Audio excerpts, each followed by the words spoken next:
ঢাকা থেকে রিলে করে শোনানো হলো বাংলাদেশ বেতার সিলেট। এক্ষুনি শুনবেন আমাদের স্থানীয় সংবাদ। আসসালামু আলাইকুম। বাংলাদেশ বেতার সিলেট সংবাদ পড়ছি ফৌজিয়া আজিজ। প্রধান উপদেষ্টা অধ্যাপক ডক্টর মোহাম্মদ ইউনুস 4 দিনের সরকারি সফরে আজ সন্ধ্যায় কাতারের রাজধানী দোহার উদ্দেশ্যে রওনা দেবেন। সেখানে তিনি আর্থনা সামিট 2025-এ যোগ দেবেন। প্রধান উপদেষ্টার উপপ্রেস সচিব বিষয়টি নিশ্চিত করেন।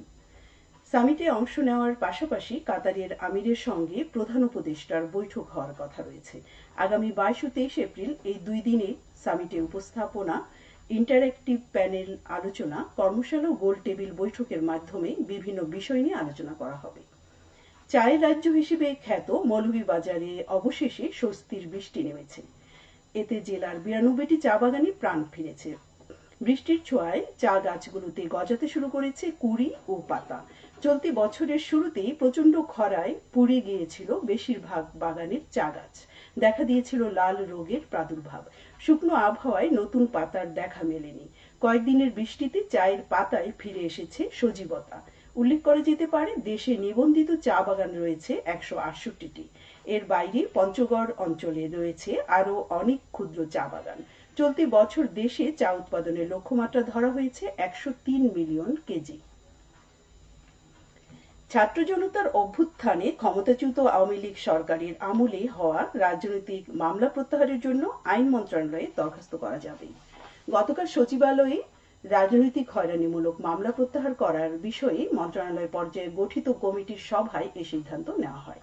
এ বিষয়ে আইন মন্ত্রণালয়ের সংবাদ বিজ্ঞপ্তিতে বলা হয়, 2009 সালের 6 জানুয়ারি থেকে 2024 সালের 5 আগস্ট সময়ের মধ্যে হওয়া রাজনৈতিক হয়রানিমূলক মামলার শিকার যে কোনো ব্যক্তি এখন থেকে সরাসরি আইন মন্ত্রণালয়ে মামলা প্রত্যাহারের দরখাস্ত করতে পারবেন। আইন ও বিচার বিভাগের সলিসিটর বরাবর এই আবেদন করতে হবে। দরখাস্তের সঙ্গে অবশ্যই সংশ্লিষ্ট মামলার এজাহার ও প্রযোজ্য ক্ষেত্রে অভিযোগপত্রের চার্জশিট, সত্যায়িত অনুলিপি দাখিল করতে হবে। রাজনৈতিক হয়রানিমূলক মামলা প্রত্যাহারের চলমান কার্যক্রমকে বেগবান করতে এ উদ্যোগ নেওয়া হয়েছে। সরকারি বেসরকারি ব্যবস্থাপনায় হজযাত্রীদের স্বাস্থ্য পরীক্ষা আজ থেকে শুরু হচ্ছে মৌলভীবাজারে। শুক্র ও শনিবার ছাড়া প্রতিদিন সকাল 10:30 থেকে 2টা পর্যন্ত সিভিল সার্জন অফিসের ইপিআই সেন্টারে স্বাস্থ্য পরীক্ষা অনুষ্ঠিত হবে। চলবে 12 মে পর্যন্ত। এই সময় প্রত্যেক যাত্রীকে সব প্যাথোলজিক্যাল রিপোর্ট সাথে আনতে বলা হয়েছে। চলতি বছর মৌলভীবাজার জেলা থেকে 377 জন নারী পুরুষ পবিত্র হজ পালন করতে যাচ্ছেন। মাতৃত্বকালীন ভাতাভোগী গ্রামীণ দরিদ্র মেয়েদের স্বাস্থ্য সচেতনতা বিষয়ে দিনব্যাপী কর্মশালা অনুষ্ঠিত হয়েছে গতকাল মৌলভীবাজারের শ্রীমঙ্গল উপজেলা পরিষদে। কর্মশালায় উপজেলার 9টি ইউনিয়নের 332 জন ভাতাভোগী অংশ নেন। উপজেলা প্রশাসন ও সমাজসেবা অধিদপ্তর যৌথভাবে এর আয়োজন করে। মৌলভীবাজার শ্রীমঙ্গল পৌরসভার পরিচ্ছন্নতা কর্মীদের আবাসিক ভবন নির্মাণ প্রকল্প কাজ এগিয়ে চলেছে। এতে ব্যয় হচ্ছে 7.5 কোটি টাকা। প্রকল্পের আওতায় 7তলা ভবন, বাউন্ডারি দেওয়াল, 2টি গেট, লিফট, জেনারেটর, পার্কিং সহ অত্যাধুনিক সুযোগ সুবিধা সম্বলিত 24টি ইউনিট রয়েছে। শ্রীমঙ্গল পৌরসভার তত্ত্বাবধানে এলজিইডি তা বাস্তবায়ন করছে। বৈশাখ শুরু হতেই সিলেটের আবহাওয়ায় ব্যাপক পরিবর্তন লক্ষ্য করা যাচ্ছে। ঝড় বৃষ্টি সহ কাল বৈশাখীর পূর্বাভাস দিচ্ছে আবহাওয়া অধিদপ্তর। তারা জানিয়েছে, সিলেট অঞ্চলে আগামী 24 ঘন্টায় বজ্রসহ বৃষ্টি হতে পারে। সেই সঙ্গে তাপমাত্রা বাড়তে পারে। গতকাল সকাল 9টা থেকে পরবর্তী 120 ঘন্টার জন্য দেওয়া পূর্বাভাসে এ তথ্য জানানো হয়েছে। এতে বলা হয়েছে, বঙ্গোপসাগরে সৃষ্ট লঘুচাপের বর্ধিতাংশ পশ্চিমবঙ্গ সংলগ্ন এলাকা পর্যন্ত বিস্তৃত রয়েছে। মৌসুমের স্বাভাবিক লঘুচাপ দক্ষিণ বঙ্গোপসাগরে অবস্থান করছে। এই অবস্থায় গতকাল সিলেট সহ অন্যান্য বিভাগের 2 জায়গায় অস্থায়ীভাবে দমকা হওয়া সহ বিদ্যুৎ চমকানো অথবা বৃষ্টি বা বজ্র সহ বৃষ্টি হতে পারে। এবারে শুনুন কৃষি সংবাদ।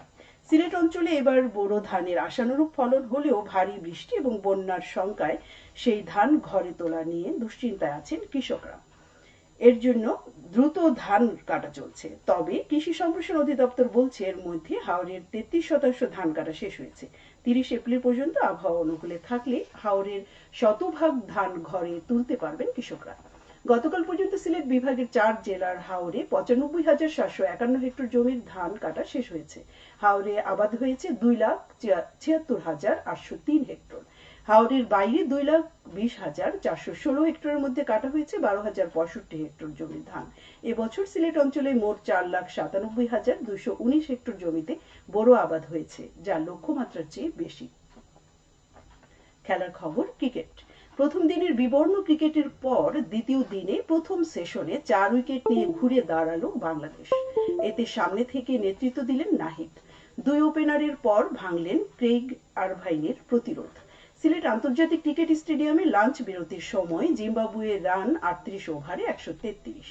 57 বলে 33 রানে খেলছেন শন উইলিয়ামস।